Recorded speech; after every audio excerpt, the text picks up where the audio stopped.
Bismillahirrahmanirrahim. Alhamdulillahirabbil alamin. Allahumma salli wa sallim wa barik ala nabiyyil karim Muhammad sallallahu alaihi wasallam wa ala alihi wa sahbihi wa man tabi'ahum bi ihsanin ila yaumiddin amma ba'du. Usikum wa iyaya bittaqwallah bittiba'i awamirihi wa tinabihi nawahihi. Rabbi shrah li sadri wa yassir li amri wahlul 'uqdatam min lisani yafqahu qawli. Allahumma alimna ma yanfa'una wanfa'na bima 'allamtana wa zidna ilman nafi'a. Allahumma barik bi ilmina, Allahumma barik fi kulli amrina. Wa hayyikum bi tahiyatil Islam. Assalamualaikum warahmatullahi wabarakatuh. Bapak-bapak, ibu-ibu, para sepuh bin sepuh, ustadz, ustadzah, para kiai, para nyai yang dimuliakan oleh Allah Subhanahu wa taala, marilah kita bersyukur kepada Allah atas nikmat yang diberikan kepada kita semua di malam hari ini. Masih diberi kesempatan oleh Allah Subhanahu wa taala untuk membaca kitab fikih ya. Nah, mudah-mudahan dari bacaan kita, kajian kita mendekatkan diri kepada Allah Subhanahu wa taala. Allahumma amin. Dan mudah-mudahan menjadi asbab kita masuk jannah firdaus. Allahumma amin. Baik Bapak Ibu yang dimuliakan oleh Allah Subhanahu wa taala, saya ajak jenengan semua untuk bertakwa kepada Allah. Bertakwa, kita berhati-hati karena memang orang yang dimuliakan oleh Allah hanya orang-orang yang bertakwa ya. Inna akramakum indallahi atqakum.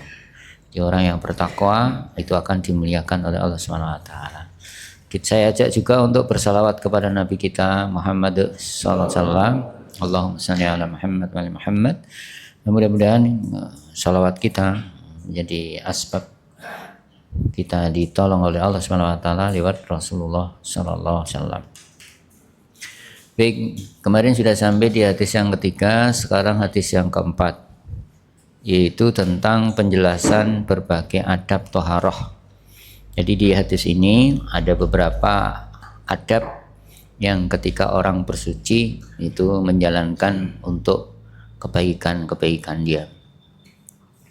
Bismillahirrahmanirrahim. An Abi Hurairah radhiyallahu anna Nabiyya sallallahu alaihi wasallam qala, "Idza apabila tawaddu'a berwudu ahadukum salah seorang dari kalian, falyaj'al maka hendaklah menjadikan fi pada anfihi hidungnya ma'an air." Maksudnya ketika seseorang itu berwudu maka air itu harus masuk ke hidung, harus dihirup ke hidung.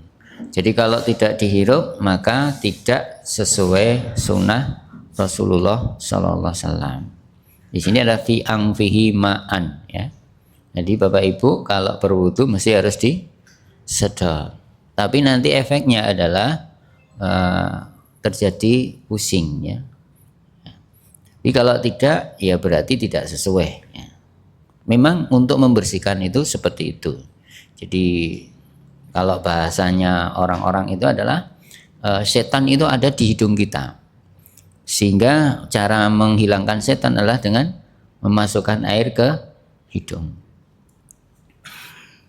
Kemudian kemudian liang tasir supaya mengeluarkan. Jadi intisar itu mengeluarkan, imtinsak memasukkan, intisar dikeluarkan. Jadi kalau sudah masuk di hidung jangan ditahan Bapak Ibu, dikeluarkan gitu ya. Waman dan barang siapa istajmara dia melakukan istinja. Maksudnya ini adalah melakukan pembersihan ketika orang itu buang air besar maupun buang air kecil ya. Melakukan istinja dengan batu maka dinamakan istajmar. Kemudian fal yutir maka hendaklah dia mengganjilkan. Jadi sebenarnya ini tidak wajib Bapak Ibu. Ketika orang itu mau membersihkan dari asbab dia buang air besar atau buang air kecil, yang penting itu bersih gitu ya. Halo. Yang penting apa? Bersih. Nah, untuk ganjil dan genapnya tidak masalah. Tapi secara dhahir hadisnya adalah yutir, yaitu ganjil. Maka diusahakan nanti ganjil. Ganjil ini bisa barangnya ganjil atau bisa bentuknya ganjil. Bentuknya ganjil misalnya batu itu kan ada ukurannya, ada bentuknya, maaf. Ada yang segitiga, ada yang bunder, ada yang lonjong dan sebagainya kan. Nah, itu bisa dipakai yang witir, yang 3 atau 5 atau 7 gitu ya. Kalau 1 sudah bersih atau belum? Ya kalau besar mungkin 1 ya sudah bersih. Ya, berarti itu witir juga gitu ya. Nah kalau 2 ya belum witir, itu genap. Wa idza, dan apabila istaiqadha bangun ahadukum, salah seorang dari kalian, min naumihi, dari tidurnya. Ini tidur yang terlelap Bapak Ibu, ya tidur yang terlelap. Kalau tidur pas waktu pengajian, halo, itu tidak sampai naum gitu ya. Ya tangannya masih berada di posisi mejanya masing-masing gitu ya. Fal yaksil, maka hendaklah membasuh. Artinya ghasala yaksilu itulah menggerujuk. Apa? Menggerujuk bahasa Indonesia apa ya? Menyiram gitu ya, membasuh. Dibasuh ya, tidak diulap, tidak diusap, tapi terkena air. Apa yang dibasuh? Yadaihi, 2 tangannya. Qabla, sebelum, ain, bahwasanya yudkhilahuma, dia akan memasukkan keduanya, fil ina, di bejana, salasan, 3 kali. Jadi kalau orang bangun tidur itu jangan langsung memasukkan tangannya ke bejana. Bejana itu adalah wadah, baik itu wadah untuk minuman, wadah untuk mandi, wadah untuk persiapan minuman hewan dan sebagainya, namanya bejana. Ya, jangan, atau tempat untuk berwudu. Jadi disiapkan untuk berwudu, ada airnya di situ. Maka tidak boleh langsung memasukkan tangan ke air tersebut. Supaya membasuh, digerujuk dulu 3 kali. Halo? Ada air kan? Dibasuhi dulu tangan kita 3 kali, baru nanti ketika mau ngambil air di wadah itu sudah dalam keadaan bersih. Fa inna, maka sesungguhnya, ahadakum, salah satu dari kalian, la, tidak yadri, tahu, aina, di mana, batat, bermalam, yadahu, tangannya. Karena ketika tidur Bapak Ibu, saya sendiri dan penjenengan itu nggak tahu apakah megang sini saja, apakah megang sini, apakah megang bagian dalam gitu, atau bagian depan atau belakang. Bahkan mungkin istinja juga ya, tidak tahu. Halo, jadi membersihkan sendiri gitu nggak tahu, itu orang gitu. Nah kalau tidurnya pas pengajian kan tidak sampai seperti itu toh, masa bersih-bersih sendirian enggak gitu ya. Nah itu tidak sampai situ. Ini adalah tidur yang jenengan sudah tuwfiya, sudah diambil nyawanya gitu ya. Jadi hati-hati sing pun sehari niku mungkin nek bablas. Alhamdulillah. Insyaallah sudah fala yakhafun, la takhafun wala tahzanun gitu ya. Tidak ada rasa takut dan tidak ada rasa sedih. Ini Masya Allah, luar biasa. Bapak Ibu yang dimuliakan oleh Allah Subhanahu Wa Taala, itu dalam lafadz yang disampaikan di atas ini. Kalau dalam lafadz Muslim itu falyas tansik, maka hendaklah dia memasukkan biman khiraihi minal ma, jadi pada hidungnya itu dari air. Dalam lafadz yang lain, man, barang siapa tawaddoa, dia berwudu, fal yastansik, maka hendak dia menahannya, memasukkan air ke dalam hidung. Jadi Bapak Ibu kalau berwudu, kenapa ini ada lafadz yang lain? Yang lafadz tadi di atas kan tidak ada toh Bapak Ibu? Hanya kata-katanya fayaj'al fi anfihi ma'an. Halo? Tidak ada kata-kata fal yastansik, tapi dijelaskan dalam lafadz yang lain, yang dimaksud dengan fayaj'al fi anfihi itu adalah fal yastansik, maksudnya begitu. Supaya jadi jelas. Nanti di dalam lafadz yang lain, lafadz yang jadi hadis itu saling mendukung, saling melengkapi. Maka belajar hadis itu diusahakan untuk menyambung terus ya, tidak satu dipotong. Karena memang hadis itu kadang-kadang diambil oleh ulama potongan ini, ya lengkapnya nanti ada komplitannya. Kalau kita mau belajar terus. Bapak Ibu yang dimuliakan oleh Allah Subhanahu wa taala, dari hadis ini kita dapat mengambil pengertian bahwasanya istinja, membersihkan ataupun toharoh di sini ada urut-urutannya gitu ya. Dalam berwudu itu juga ada urut-urutannya. Di dalam melakukan kebersihan juga ada urut-urutannya. Yang jelas ada tata caranya, tidak sembarangan dilakukan. Kemudian yang dijelaskan di sini adalah satu, perintah untuk memasukkan air ke hidung. Ya, ini memang banyak orang tidak melakukan, ya karena sakit ya. Ya diusahakan saya sendiri dan penjenengan semua kalau berwudu ya betul itu dimasukkan. Terus caranya bagaimana? Kalau jenengan itu tidak pakai keran, memasukkan air lewat bejana, ya diambil yang kira-kira cukup untuk berkumur dan menghirup air ke hidung serta mengeluarkan. Karena tidak boleh mengambil dua kali. Ya, ambil untuk kumur, kemudian yang satu disedot ke hidung, kemudian baru dikeluarkan. Tidak boleh mengambil lagi. Itu urut-urutannya. Tapi kalau ngambil lewat keran, ya lewat keran itu ditampung, ya, kemudian pakai kumur-kumur, disedot yang lainnya, kemudian dikeluarkan lagi. Lah kerannya berarti ngalir terus toh, ditutup gitu ya. Dua kali karena itu boros. Ketika jenengan pakai berwudu pakai keran tuh jenengan tadai pakai ember, nanti satu ember itu. Apalagi ketika jenengan buka gitu ya. Biasanya kalau buka nggak penuh itu nggak marem.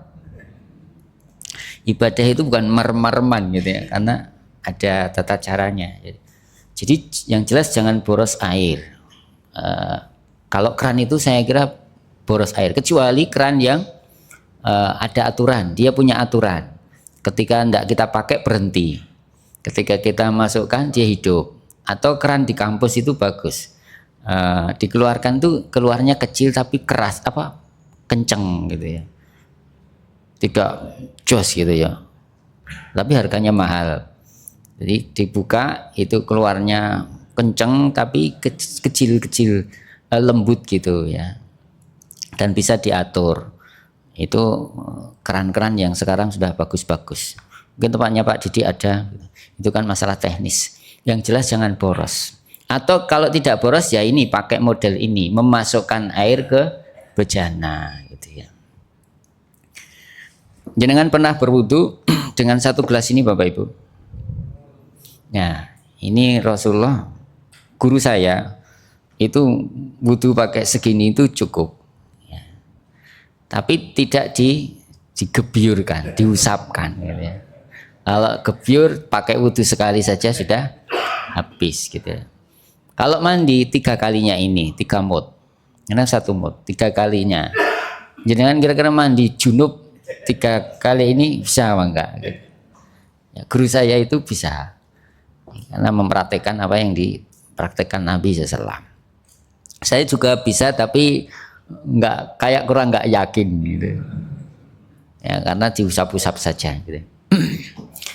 Nah, kemudian kedua adalah mengakhiri istihmar itu dengan ganjil ya, dengan ganjil. Jadi disunahkan untuk ganjil. Pakai jam tangan itu ganjil apa genep? Nek genep kita malah ini ya ganjil gitu ya. Diusahakan untuk ganjil. Witir juga ganjil gitu. Seneng ganjil. Kemudian yang ketiga adalah menghasung kepada kita Rasulullah SAW itu untuk mencuci tangan ya ketika habis bangun tidur. Dan ini dipraktekkan oleh orang-orang yang tidak Islam justru. Orang-orang Islam itu bangun tidur langsung makan, minum gitu kan. Halo. Bangun tidur jangan jenengan duduk dulu berdoa. Alhamdulillahilladzi ahyana dan seterusnya. Kemudian baru ucek-ucek mata. Kalau Rasul kan mengusap-usap wajahnya dulu ya. Dia berdoa gitu. Terus duduk sebentar untuk mengembalikan rohnya sempurna gitu kan. Nah, kalau nggak sempurna biasanya terus stroke Bapak Ibu. Karena belum sempurna udah bergerak. Dan meniru Rasulullah mawon. Jadi duduk dulu tenang, sudah komplit. Jenengan nanti komplit besok ya Mbak. Komplit itu jenengan pun full kesadarannya gitu ya. Ditanya ini 100.000 apa 2.000 udah apa? Ceto gitu ya. Tapi kalau belum ceto ya itu gitu itu sunnah dan diusahakan begitu. Kalau pengen tetap sehat gitu ya. Kita tetap pengen dapat pahala. Yang jelas pengen dapat pahala sebagaimana Rasulullah Sallallahu Alaihi Wasallam. Karena meniru Rasulullah itu sunnah. Kemudian yang kedua adalah karena tidur itu nggak tahu, maka diusahakan setelah dari bangun tidur itu ya bersih-bersih badan. Bersih. Kalau bagusnya ya mandi. Nah, tapi kalau nggak kuat ya cuci tangan. Habis itu berwudu, sholat gitu. Yang ketiga, selanjutnya adalah cara pengajaran Nabi itu sangat luar biasa. Jadi Nabi itu mengajarkan dengan tata cara yang mudah diterima oleh para sahabat. Inilah kesempurnaan hukum-hukum Islam, Bapak Ibu. Baik, itu hadis yang keempat. Mungkin ada yang tanyakan. Kita dong ngantuk. Oh, ukuran bejana tidak jadi ukuran. Jadi kalau pakai mau berwudu ya segini itu namanya bejana juga gitu ya. Jadi yang penting airnya suci. Ya, airnya suci. Air suci itu apa? Air yang tidak terkena najis, tidak berwarna, tidak berbau, tidak terasa. Jadi kalau ada warnanya berarti tidak bisa dipakai untuk mensucikan. Kalau ada baunya berarti tidak bisa dipakai untuk mensucikan. Kalau ada rasanya berarti tidak bisa dipakai untuk mensucikan. Susu itu berwarna, berbau, berasa. Berarti dia tidak mensucikan. Air laut itu tidak berwarna, tidak berasa, tidak berbau. Berasanya apa? Asin. Karena jumlahnya banyak dan Rasul mengatakan al-ma'ul bahru, air laut itu adalah tohur, suci. Ya berarti meskipun dia berbau, meskipun dia berasa, meskipun dia ada warnanya, karena Rasul sudah ngendika air laut itu adalah tohur, ma'uhu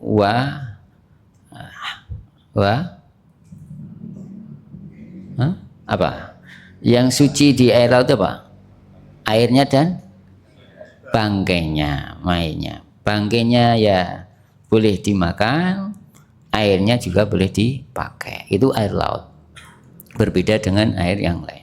Gitu Pak Jafar. Ada lagi? Jadi mau Ustaz.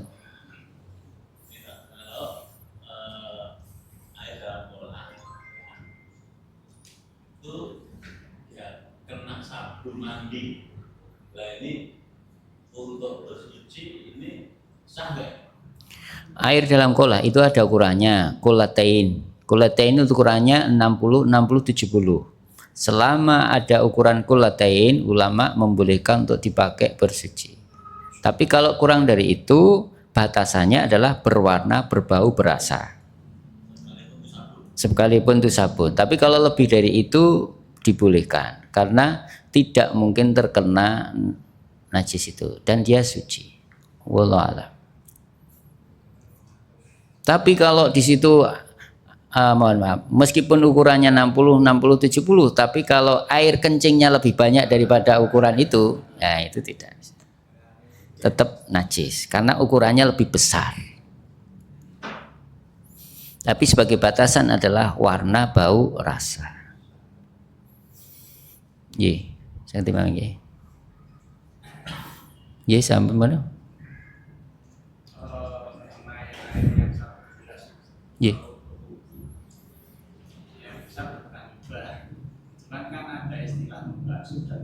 Nggih. Apa sejelas bahasa istilahnya membasuh? Ya, membasuh itu yang penting basah. Jadi istilah membasuh adalah basah. Tapi kalau mengusap itu tidak basah. Contoh, saya mengusap kepala, tapi mengusap itu tidak basah, hanya diusap saja. Tapi kalau membasuh ini harus basah, namanya membasuh. Salah yaksil. Jadi ketika saya membasuhkan tangan itu berarti tangan basah. Basah pirsa ya. Basah pirsa ya. Basah itu harus terkena air, meskipun tidak banyak. Itu sudah membasuh. Tapi kalau mengusap tidak harus terkena air semuanya, tapi sudah terusap gitu. Jangan mengusap tangan itu kan tidak rata. Caranya meratakan adalah kata ulama bidelek, dengan ditekan. Jadi supaya bisa merata itu ditekan. Jangan ambil air toh diratakan, ditekan. Ya gitu itu mengusap. Tapi kalau membasuh ya ada airnya sampai basah. Kalau mendelek memijat-mijat itu tidak harus basah, tapi terkena. Gitu. Jadi bisa. Gitu. Jenengan memang coba Pak. Coba. Halo.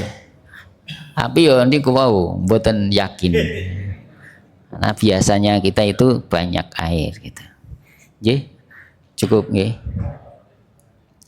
Baik, nggih.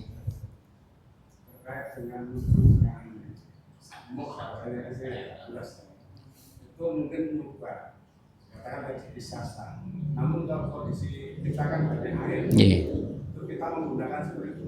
Oh, kalau kondisi kita kan banyak air ya sudah pakai yang jenengan yakin. Jadi kalau ini adalah untuk supaya tidak boros, gitu saja. Jadi pakai air banyak, kemudian pemborosannya itu tidak baik. Tapi pakai air banyak, yang penting tidak boros itu bagaimana? Jenengan mengatur sendiri, diatur supaya tidak boros. Karena saya pernah nyoba, saya butuh pakai keran itu saya tadai. Sebenarnya saya memakai seberapa? Ini keran saya fullkan. Ternyata itu 1 ember Bapak Ibu.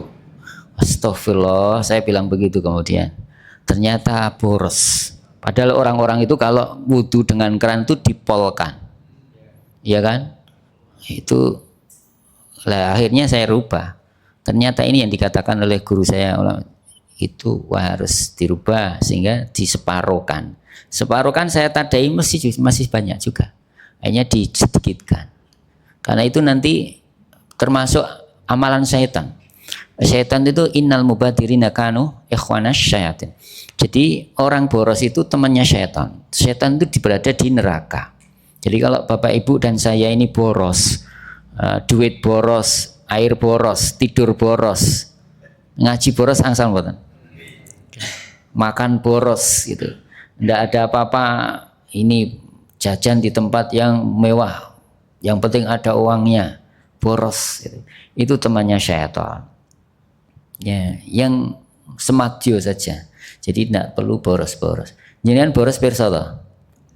Mengeluarkan sesuatu yang sebenarnya bisa sedikit tapi dibanyakkan untuk biar orang menganggap kita kaya, biar menganggap kita dermawan dan sebagainya, biar dilihat oleh orang lain. Sakit dipahami? Nggih. Cukup nggih. Mudah-mudahan bisa dipahami. Kemudian kelima, hukum kencing di air tergenang dan mandi junub padanya. Jadi ditulis oleh ulama ini supaya ketika kita melakukan baul atau buang air besar atau buang air kecil, jangan di tempat yang airnya tidak bergerak, tidak mengalir.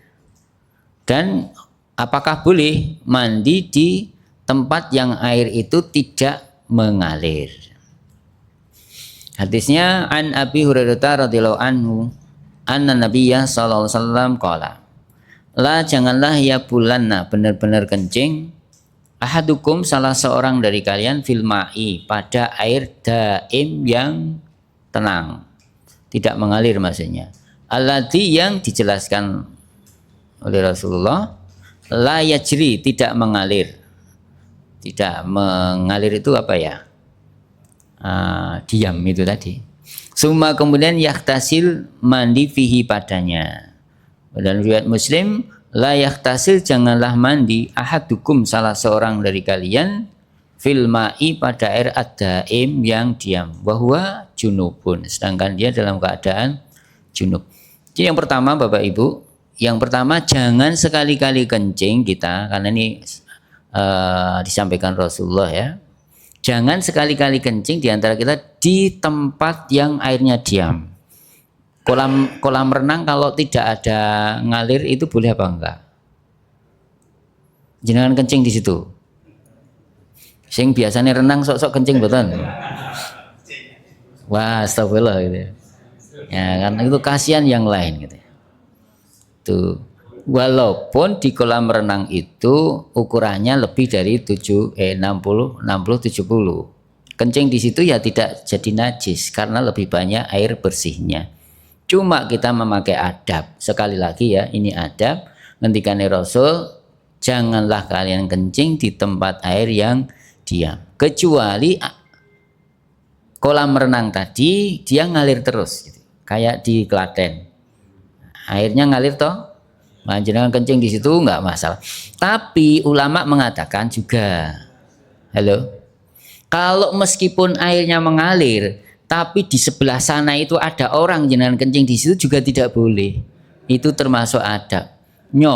Rasa tidak boleh. Itu adab. Meskipun hukumnya boleh, ya, meskipun yajri ngalir, tapi ulama mengatakan kalau ada yang di sana dipakai, jangan kencing di situ. Menanti di sana nggak ada baru. Tapi kalau jaraknya jauh tidak apa-apa. Yang dimaksud di sini adalah yang tempat ngalir tadi di dekat dia. Karena masih itu warnanya masih kelihatan kan, belum terkena ombak. Ya, belum bercampur dengan air yang lain gitu. Itu kata ulama. Tapi yang jelas adalah ketika mengalir itu dibolehkan, hukumnya sah ketika kencing atau mandi di tempat yang mengalir, tapi tetap pakai adab. Yang kedua Bapak Ibu, kalau terpaksanya jenengan itu terpaksa tidak bisa tidak karena kebelet di kolam renang gitu ya. Ya sudah di situ. Ya, di situ. Tapi apakah secara adab dia mendapatkan akhlak dan adab? Ya enggak. Tapi secara hukum sah, tidak apa-apa karena melebihi kulatain, air yang melebihi ketentuan bebas dari najis. Saya dipahami? Meskipun diam, tapi kalau dia banyak itu tidak apa-apa. Tapi kalau 10 orang di situ semuanya kencing, wah itu jadi masalah. Mesti akan ada perubahan bau dan rasa. Kalau cuma 1 orang itu mafhum, sehingga nanti juga dikalikan berapa orang berapa ukurannya gitu.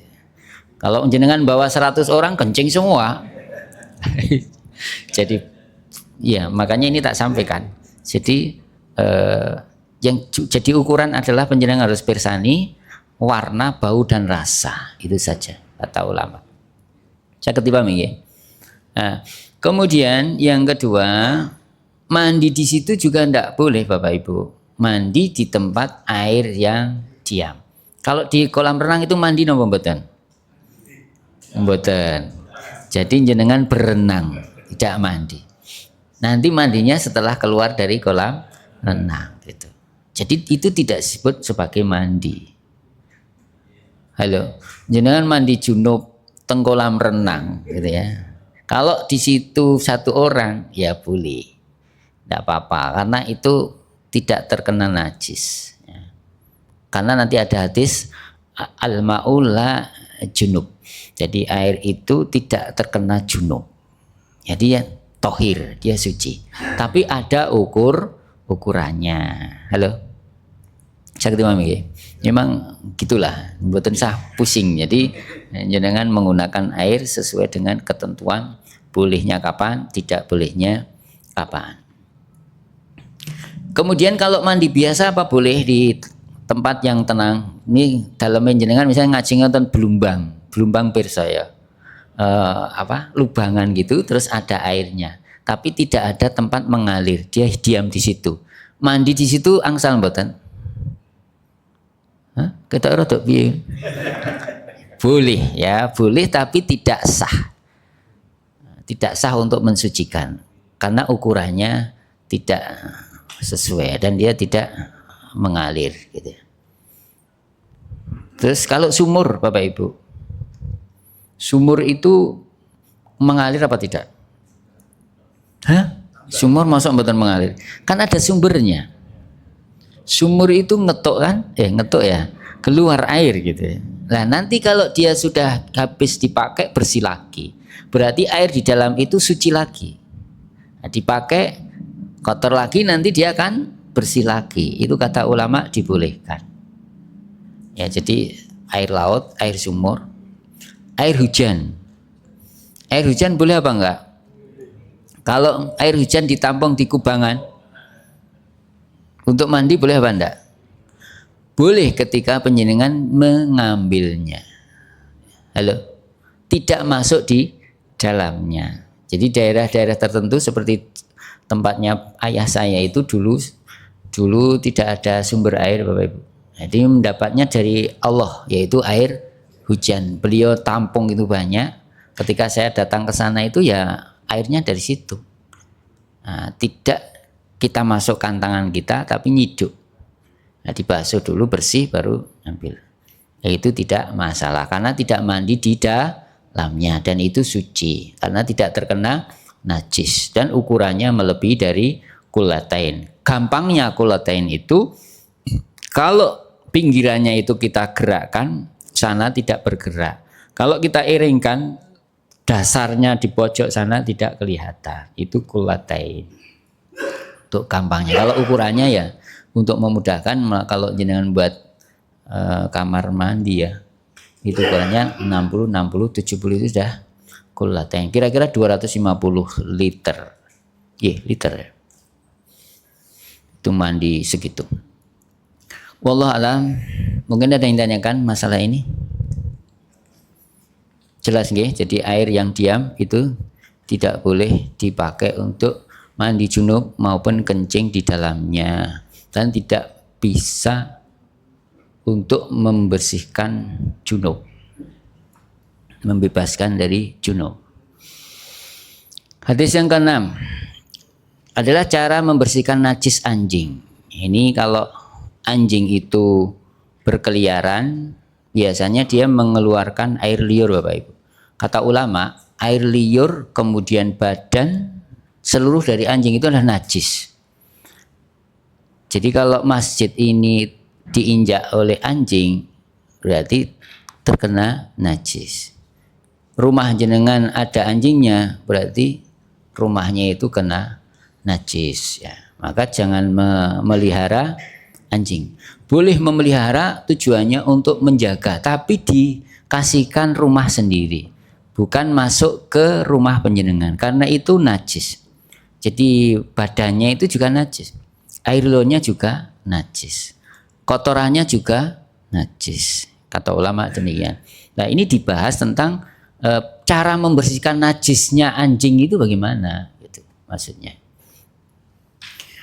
Kalau jenengan punya 10 anjing misalnya ya, itu cara membersihkannya bagaimana? Coba kita baca. An Abi Hurairah radhiyallahu an, anna Nabiyya sallallahu alaihi wasallam qala, "Idza apabila syariba minum al-kalbu anjing fi ina'in pada bejana ahadikum salah seorang dari kalian fal yaksilhu maka adalah yaksil ya, membasuh, mengguyur sab'an 7. Jadi dibasuh 7 kali. Aulahunna yang pertama dari 7 itu adalah biturab, dengan tanah. Walau fi hadisin Abdullah ibn Mughafal anan Nabiyya sallallahu alaihi wasallam qala, "Ida apabila walagha menjilat al-kalbu anjing fil ina'i pada bejana faghsiluhu maka adalah mengguyurnya, membasuhnya. Sab'an 7 wa afirruhu dan akhirnya samaniyah 8 biturab dengan tanah. Maksud ini afirruhu itu tidak harus dia paling belakang Bapak Ibu. Tapi dikompromikan dengan hadis sebelumnya, berarti dengan tanah itu di awalnya, tidak di akhirnya. Kalau di akhirnya nanti kotor lagi gitu. Itu pemahaman ulama ya. Tapi secara dhahir hadis adalah yang ke-8, berarti setelah 7 yang ke-8. Pemahaman kita yang ke-8 itu paling akhir. Tapi ulama berbeda. Satu dulu itu dengan tanah, kemudian yang ke-7 itu dengan air. Maka satu ini dipahami ke-8-nya. Rada bingung iki. Jenenge wong pinter iki ngoten niku ya. Jadi pokoke digathuk-gathukne ora? Ya ndak. Ya ulama itu namanya ulama cerdas ya. As-samaniyah itu tidak harus yang ke-8. Yang pertama itu juga bisa disebut ke-8 karena jumlahnya 8 kali pembersihan dengan air 7 dengan tanah sekali. Dari hadis ini Bapak Ibu dapat dipahami bahwasanya tanah itu mensucikan. Jadi kalau jenengan terkena najis tidak ada air, itu pakai tanah saja cukup. Halo. Jenengan jalan-jalan, kemudian ada kamar mandinya temen jenengan bocor, padahal bau. Itu jenengan jalan ke tanah udah bersih, dibersihkan dengan tanah udah cukup. Kalau dipakai wudhu bisa enggak tanah? Bisa, asal tidak ada air. Kalau ada air, ulama berpendapat itu harus menggunakan air, karena air itu cara wudhu yang sempurna. Halo. Jadi kalau tanah itu digunakan ketika tidak ada air gitu. Kalau mendapatkan kalau mendapatkan tanah duluan, airnya tidak ada, kemudian baru mendapatkan air setelah selesai berwudu, bagaimana? Diulang. Yang lain tidak usah diulang, sudah cukup, karena yang dihukumi adalah pertama kali dia tidak mendapatkan sesuatu yang bisa dipakai untuk. Gambarannya begini ulama, kalau jenengan berada di satu hutan tidak ada makanan, yang ada adalah daging babi, makan apa tidak? Makan. Setelah makan kok mendapatkan daging ayam, babinya dikeluarkan apa enggak? Nah begitulah. Jadi ya sudah berlaku halal ya, tidak usah dikeluarkan. Wallahu a'lam. Bapak Ibu yang dimuliakan oleh Allah Subhanahu wa taala, di sini adalah bejana Bapak Ibu. Jadi bejana itu adalah alat-alat untuk menampung barang-barang yang basah.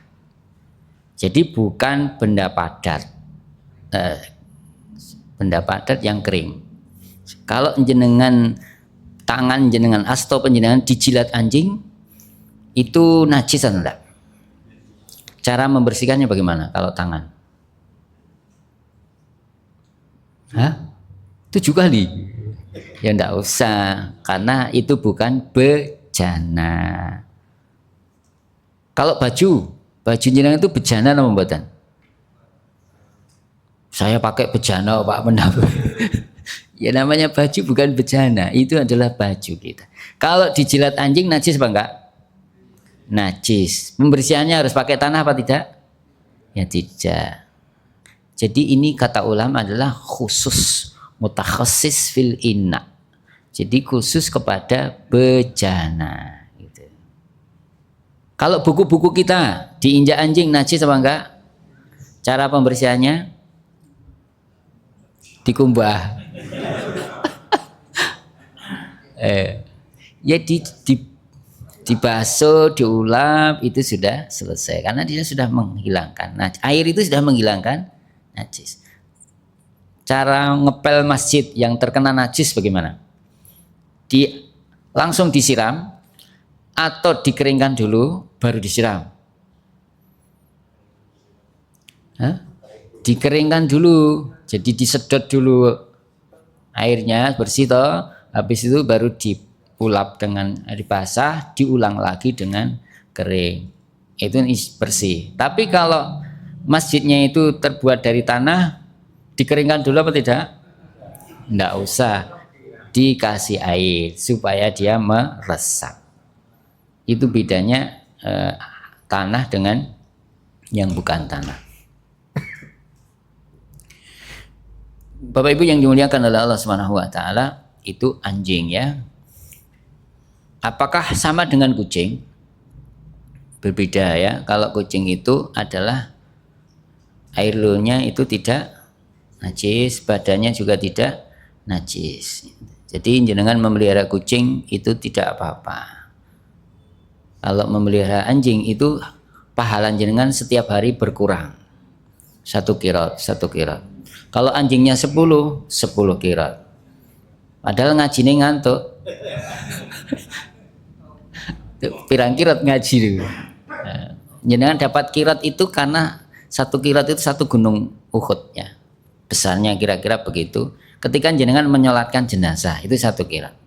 Ketika jenengan mengantarkan ke kubur tambah 1 qiraat lagi berarti 2 qiraat. Kalau pengen punya impas gitu, jenengan setiap hari harus menyolatkan jenazah, harus ke kuburan untuk menghilangkan mempertahankan qiraat itu tadi. Karena punya anjing 10.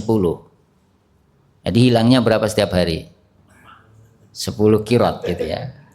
Maka tidak usah memelihara anjing. Tapi dibolehkan ketika itu memang dipakai. Wallahu a'lam. Mungkin ada ditanyakan?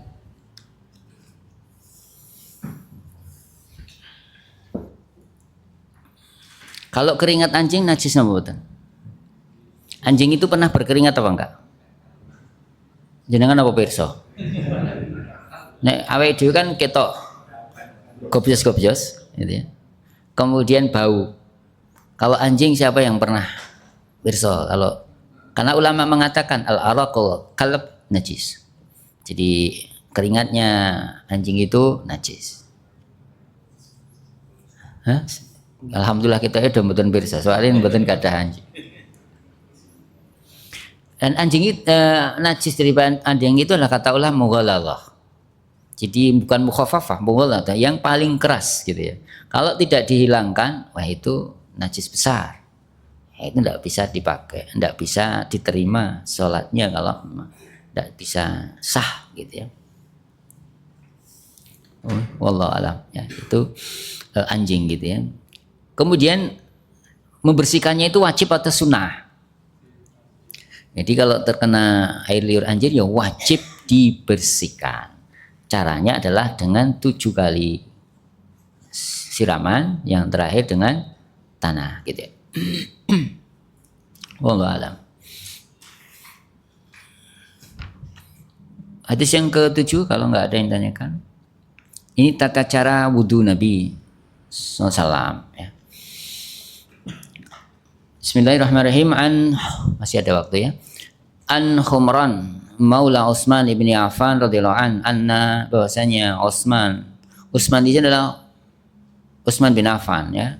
Utsman bin Affan ini subhanallah terkenal dengan dermawannya, terkenal dengan ibadahnya membaca Al-Qur'an Bapak Ibu.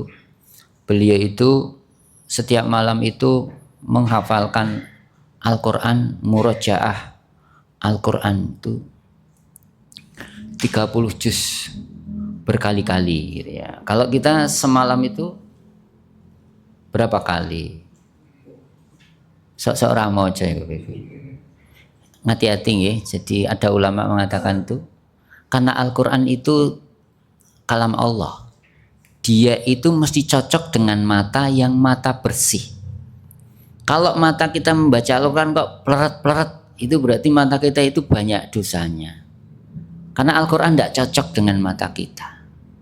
Jadi Al-Qur'an itu akan cocok dengan orang yang dia bersih. Maka banyak orang yang tidak bisa baca Qur'an, tidak mau baca Qur'an karena Al-Qur'an tidak senang kepada dia. Jadi hati-hati dengan ini ya. Saya sendiri terutama hendaklah senang membaca Al-Qur'an. Artinya mata kita akan dijaga oleh Allah. Membaca hadis itu dapat pahala, tapi setiap hurufnya tidak dapat pahala. Tapi membaca Al-Quran, setiap hurufnya itu berpahala. Dengan mengajarkan Al-Quran, dengan mengajarkan hadis itu berbeda. Mengajarkan Al-Quran itu satu ayat itu ada beberapa huruf. Satu huruf itu dikalikan 10. Setiap 10 itu dikalikan 10 hasanah. Kebaikan, betapa banyaknya. Tapi belajar hadis juga ada kelebihannya. Yaitu dia menyampaikan risalahnya Rasulullah SAW. Dia akan diberi wajah yang bersinar gitu ya. Halo Bapak Ibu. Nah, Utsman radhiyallahu an ini adalah penghafal Al-Quran. Meninggal itu dalam keadaan membaca Al-Quran. Siapa di antara kita yang semalam itu sholat tahajudnya 30 juz? Kita erotok piye gitu. 30 juz, juz 30 saja itu ya lenggak-lenggak apa ya sudah. Ya memang mata-mata kita itu masih banyak dosanya gitu ya. Jadi kalau Bapak Ibu 5 menit sudah berat itu istighfarnya banyak sekali. Ya. Paling tidak bertahan kita 30 menit itu sudah bagus. Halo, 30 menit itu sudah dapat 1 juz. Kita membaca Al-Quran setiap hari itu minimal bagi kita ini ya, ulama berbeda lagi, itu standarnya beda. Kalau kita ini ya paling tidak 1 juz lah, 30 menit itu masih bertahan melek gitu ya. Halo, makanya ngaji niku diusahakan 30 menit melek. Yeah. Apa yang beliau ini sampaikan? Beliau meminta biwadu'in dengan satu wadah. Wadu itu wadah wudu. Fa'afragha maka menuangkan ala yadai atas dua tangannya. Min inaihi dari bejana tadi. Faghasalahuma kemudian membasuh keduanya salasan maratin. Ini perhatikan ada 3 kali pembasuhan. Jadi diguyurkan dulu ke tangannya gitu ya. Kemudian membasuhnya 3 kali. Suma kemudian setelah dibasuh tangannya ini beliau adkhala memasukkan yaminahu fil wudu. Yang kanan ini ke tempat air untuk wudu tadi. Setelah itu mengambil dengan tangannya summa tamat mado berkumur-kumur wastang syakra kemudian menghirup tidak mengambil lagi ini menghirup wastang sara kemudian menyemburkan, mengeluarkan. Halo. Summa kemudian ghosala. Ada kata-kata summa ini mengambil lagi. Summa ghosala wajhahu, mengambil air untuk membasuh wajahnya. Ini salasan 3 kali gitu ya. Mengambil air untuk tamat mado berapa kali? Hah? Sekali. Tidak ada kata-kata salasan. Yang kata-kata salasan wajhuhu. Kemudian apa lagi? Yadaihi, tangannya. Kalau masukkan berkumur-kumur sekali. Ini hadis yang menggabungkan ada 2 kali, 3 kali, sekali. Ya, kalau di sini ada yang sekali, ada yang 3 kali. Wa yadaihi ila mirfaqaini. Jadi dibasuhkan ke tangannya sampai mirfaqaini. Mirfaqaini ini adalah apa? Sikut. Berapa kali? Salasat. 3 kali. Jadi tangan itu juga 3 kali. Summa kemudian mengambil air lagi. Masaha birasi. Ini adalah masaha bukan ghasal. Masaha mengusap saja kepalanya. Summa kemudian mengambil air ghasala kilta rijlaihi. Di kakinya, yaitu mata kaki di kakinya sampai ke bawah. Berapa kali? Salasan 3 kali. Summa kemudian qala beliau mengatakan Utsman radhiyallahu an. Ra'aitu aku melihat Nabi sallallahu alaihi wasallam yatawaddau beliau berwudu nahwa. Perhatikan kata-kata nahwa. Nahwa itu tidak sama dengan misal. Ya, kalau misal itu persis, tapi kalau nahwa sekitar, sekira gitu ya. Kira-kira gitu ya. Besarnya pulpen panjangnya pulpen jenengan berapa? Sekira. Tapi kalau panjang pulpen penjenengan semisal ini, itu berarti sudah persis ya. Maka kata ulama nahwa itu tidak persis. Wudu'ihi, wudunya hada ini. Summa kemudian qala man tawaddo'a, barang siapa yang dia berwudu nahwa wudu'i, semisal wuduku ini hada ini, summa sholat, kemudian dia sholat 2 rakaat, la yuhaddisu, tidak cerita, fihima, pada keduanya, nafsahu, dirinya, maksudnya tidak ngomong-ngomong gitu ya. Ghufira lahu ma taqaddama min dambi, diampuni dosanya apa yang telah lewat. Dosa di sini kata ulama adalah khafif, shagir, dosa yang ringan, yang kecil. Bapak Ibu yang dimuliakan oleh Allah Subhanahu wa taala, ini tata cara berwudu ya, yaitu ini yang dipakai bukan keran tapi dipakai adalah waduk. Waduk itu wadah yang ada airnya untuk berwudu. Ini juga dinamakan waduk juga bisa, karena ada airnya dipakai untuk. Tapi zaman dulu itu khusus. Pun ngantuk Bapak? Pun ngeten-ngeten. Suara saya itu membuat orang ngantuk. Sing ngajeng niki pun saya. Assalamualaikum. Ini nyaman gitu. Ini ngaji bengi niku nggih pancine leren gitu. Pak Didik niku gimana? Di ngaji malam itu memang ngantuk. Tapi yang ngaji esuk yo ngantuk iku pripun? Ngaji awan yo ngantuk. Jadi ya gimana? Ya sudah, itu syaitan yang mengganggu kita. Ya. Karena memang mata, hati, kemudian yang satu telinga itu tidak boleh, tidak harus semuanya hidup Bapak Ibu. Halo.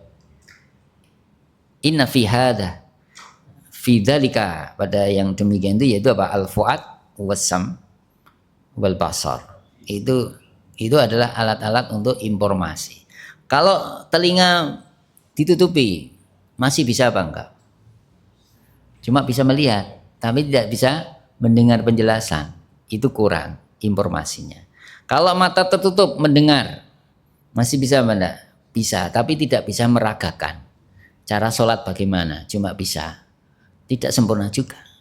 Kalau hati ini tidak ada, meskipun mendengar, melihat, bisa enggak? Juga enggak bisa, karena hati ini menjadi penggerak. Ya, hatinya bersih, maka dia akan bisa laksanakan.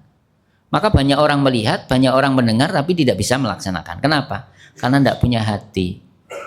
Sudah mendengar kalau orang membaca Al-Quran itu dia dapat syafaat, Iqra'ul Quran fa innahu ya'ti yaumal qiyamah syafi'an hasbi. Tapi kenapa tidak baca Quran? Sudah mendengar kalau baca hadis itu dapat pahala. Kenapa dia tidak mau baca hadis? Karena tidak punya hati gitu ya. Nah, bapak-bapak dan saya alhamdulillah masih punya hati. Nyatanya cek urip. Gitu ya. Urip hidup, hati kita itu hidup. Kita mau sholat, mau belajar, itu hati kita itu hidup. Ya. Nah, hati yang sakit ini adalah hati yang ragu-ragu. Ngaji apa ora ya? Jenengan Martin tidak mau ragu-ragu mboten. Ngaji apa ora ya? Iki malam Minggu ngaji apa ora? Nah, itu namanya ragu-ragu. Hatinya sakit. Tapi ketika jenengan berangkat itu jadi hatinya sehat. Kayak dikasih obat masuk angin, antangin, ceng gitu. Wah, tak ombeni antangin sih. Berangkat, ini hatinya sehat lagi. Begitulah kita. Sholat malas itu hatinya sakit, tapi kemudian begitu berangkat itu jadi sehat, gitu. Maka disehatkan oleh Allah Subhanahu wa taala. Ketika meninggal dalam pengajian, hatinya sudah sehat.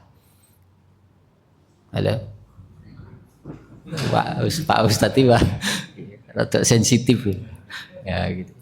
Kalau jenengan meninggal di tempat pengajian itu sudah jannah, karena man salaka tariqan yaltamisu fihi ilman sahalallahu tariqan ilal jannah gitu. Ada hadis yang lain yang banyak sekali mendukung ketika orang belajar itu adalah jannah hadiahnya. Apa? Man talabal ilmi fahuwa fi sabilillah hatta yarji'a. Wa la tahsabanna alladziina qutilu fi sabilillahi amwata bal ahya'un 'inda rabbihim yurzaqun.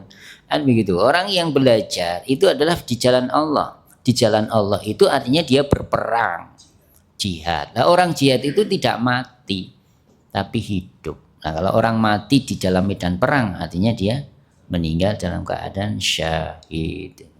Jadi pasti masuk surga kecuali punya hutang. Nyindir menayo enggak nyindir, beritahu jangan hutang gitu ya. Kurang 5 menit Bapak Ibu di kajian hari ini.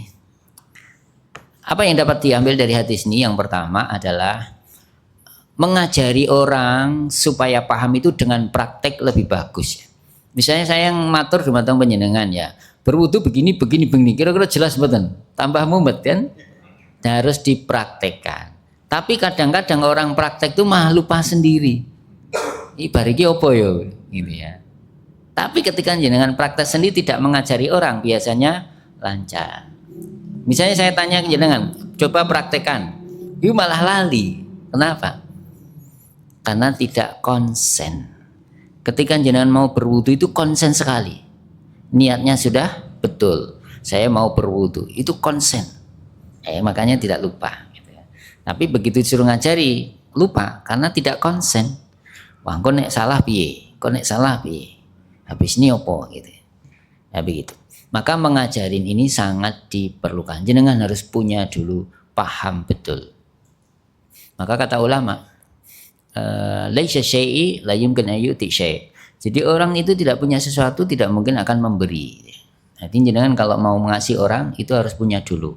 Kalau mau mengajarin orang harus belajar dulu. Maka sabda Rasul, man ta'allama bukan alama. Siapa yang dia belajar baru alama, baru mengajar. Ya. Tidak boleh orang ngajar tapi tidak punya ilmu. Jadi harus belajar dulu. Nah, begitu juga cara mengajari wudhu ini, jenengan harus punya ilmu dulu tentang wudhu. Ini sudah punya ilmu, dan nanti bisa diajarkan kepada yang lain. Kata guru saya, ada boleh penggabungan di dalam berwudhu itu Bapak Ibu, tidak harus 3-3, boleh bergabung. Jadi kadang boleh 1 nek kober gitu ya 3 kali, nek ra kober 1 boleh.